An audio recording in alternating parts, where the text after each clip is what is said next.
Ni Kasi yung bag siguro. Opo. Ayun. Eh, para sabi ko, nasan yung bag ko? Ito po, sir. Ako na lagay ko na. Akala ko po. Ay, sige, salamat po. Thank you. Thank you, sir. Yes, sir. Thank you, thank you. Hintay ko pa sila. Andy, mag-breakfast daw po muna tayo.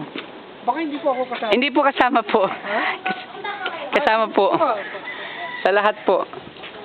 So, ayun po, maglalakad pa po kami ngayon papasok sa loob. Ayun po yung aming... Ay, malayo pa po. Nasa dulo. Nakakatuwa, meron kaming trolley. Para sa mga... Meron kaming service ng aming baggages. See, may trolley service siya. Yan. Yan ang bag ko. Wow, ang ganda dito, oh. Kita nyo? Aha. Meron silang fountain. Wow, ang daming ano. Ang daming crabs, so, at saka ano. Ang galing. So, ito yung mga titirahan namin, siguro. Siguro. This is the cottages where we will be staying. Suppose.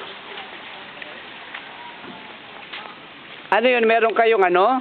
Room number? Yes. Ah, itong room number 9. Ganyan ba?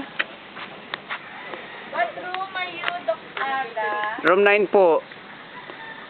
Ay, room 8 yan. Saan bang room 9? Ayun ang room 9. That's room 9. So, this is Heliconia section. May nakalagay ba ditong Heliconia? Ayun, dito. Taga rito ako. Ito po ang Heliconia. Ayun po ang room 9. Individual pa lang room natin. Dalawa. Dalawa? Room, dalawa. Ah, okay. Kompleto, merong sabon, may tuwalya. Wow, kompleto. Yan, 13. Sana hindi na ako nagbitbit ng sabong ko. Well provided pala. Saan ka? Ang layo nyo naman. Ang laki ng area. So, ay, mali. Kukunin ko pala yung bag ko. Sige, kunin ko po muna yung bag ko. Kunin ang bag. Papasok kami sa room. Hello. Saan mabot ang baha rito? Cover daw yung ulo. Joke.